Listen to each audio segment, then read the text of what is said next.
We got a story time. Yay. Okay, so this woman titled this Trapped and Tricked by a Pest. Now, I do have lots of new subscribers, and you may not have come across my Pest Who Want to Nest and Rest series.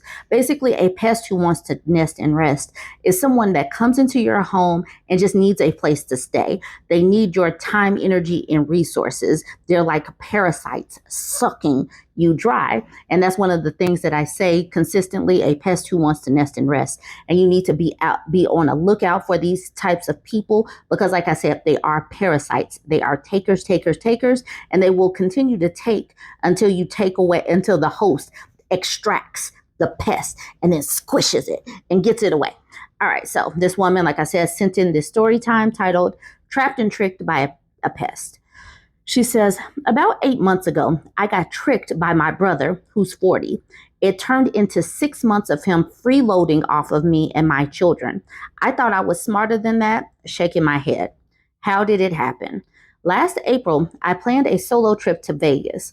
My brother, who was having problems in his relationship, asked to stay at my place since I was leaving. I didn't need him to watch my children, but I said fine. In the past, we had some disagreements. I thought he was selfish and an opportunist. Over the years, we have been working on our relationship.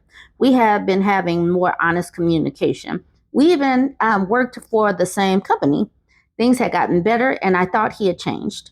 I also thought you can even drop me off at the airport, then I wouldn't have to worry about paying for parking. So I agreed.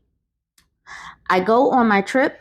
I go on my trip and I return home only to notice my brother is not looking like he is leaving. In fact, it even looked like more of his clothes were at my house. Day after day and night after night, he's camped on my couch, which I absolutely hate. Couches are not beds, and that's the quickest way to ruin it. A few more days went by, and I asked him what's up. Are you homeless? I asked. He sheepishly replied, yes. I told him I don't want to live with anyone. It's just me and my kids. You can have 4 weeks and then you need to leave. Also, I told him you need to help with food expenses. Since it was temporary when I would cook meals, I guess she would cook for him. She left off part of it. In my mind, there was no reason. His relationship problems had been going on for close to a year. He was living with a girl and her kids, playing stepdaddy. She was over the relationship and wanted him gone. He knew this and had the means many times to leave and get his own. Instead, he stayed at home with her, causing discord, and spent his money on designer shoes, clothes, and trips. My brother is smart and capable of being employed. He doesn't have a criminal record. He is personable and has many skills. However, if there is a way for him to get away with the bare minimum in a situation, he will take it, especially if it benefits him. So 4 weeks go by and he's still not moving. I asked him, what's the status? He says he's trying, but he cannot find anything. He asked for more time.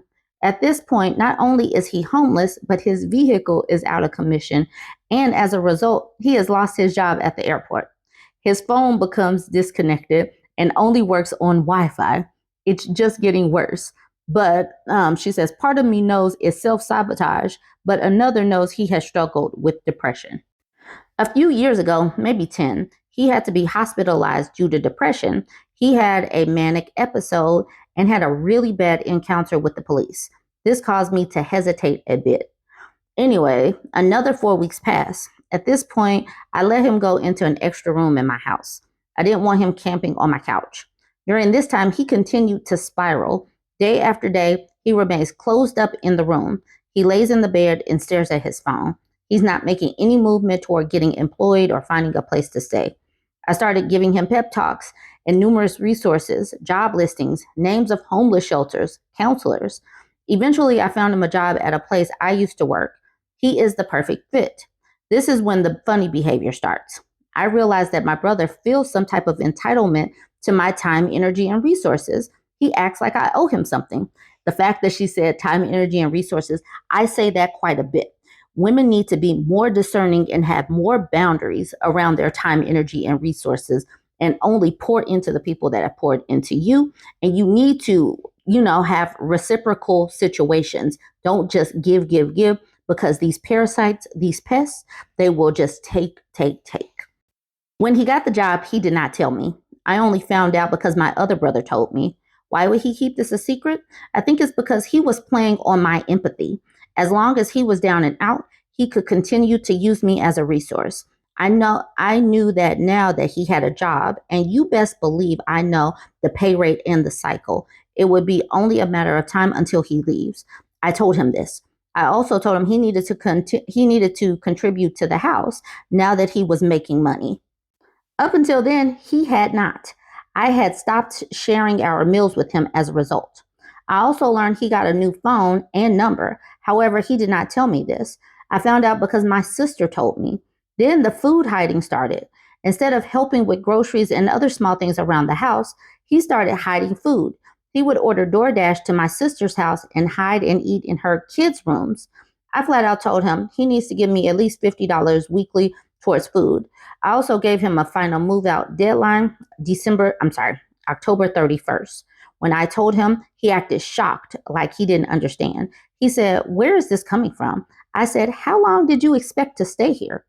The behavior just got worse from here. He stopped communicating. The room that he stayed in was a disgusting mess. I asked him repeatedly to respect the space and keep it clean. He acted like he could not see that it was dirty. What do you mean? What am I supposed to do? There were all kinds of food wrappers and cups and plates, clothes and shoes all over the floor. I even found cups and bottles of piss. Uh, ew, no. When I asked him toward the end to help with expenses in the house, he claimed that since he had to move out, he couldn't afford it. After that point, he continued to spend money. I would see packages delivered to my house. He was Mr. Fashion every day when he went to work. My sister calls him the flyest bum she knows. He would also blatantly order DoorDash to my front door. My brother was basically saying F you to me at this point, all because I would not let him continue to drain me of my resources and take care of him. How did I finally get him to leave? I have workers come into my house and start making plans for renovation to the room. I told him, "Oh, this room will be empty after October 31st. Don't worry about him." He finally left 2 days after that day without saying one word to me. At that point, it was best. My next plan was to change my locks and throw all his stuff on the porch.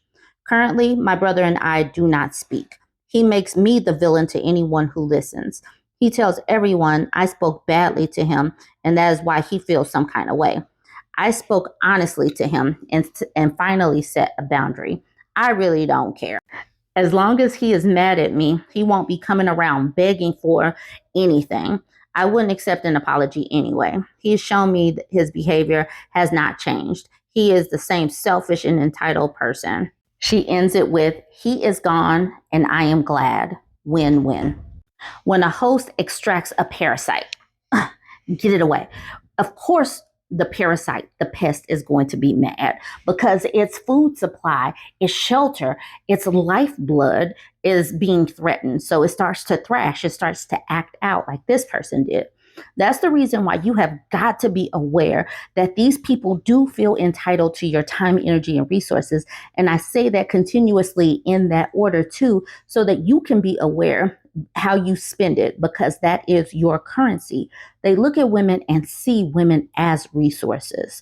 So you have got to be discerning and have boundaries. You have to be able to say no. You have got to, if you have a people pleasing type of personality, you have any trauma around people pleasing because you had to do that to survive your childhood or whatever, you need to work on that so that people don't continue to take from someone like you. Then, where it comes to men, some of them really do have these entitlement feelings where they feel entitled to a woman's time, energy, and resources. It doesn't matter if it's a significant other, a mother, a sister, a cousin, to do anything for them. They feel like they are owed it simply because they have a peen. So make sure you learn how to say no. Practice it. You do not have to do anything for these people. They need to learn how to, and this is another one of mine, hold their own nuts. Make these people hold their own nuts. Make them do their own thing by themselves without you interfering. And if they fall on their face, they better learn how to stand back up. Join the conversation. Let me know what you think about this story time. Don't forget to like, comment, and share.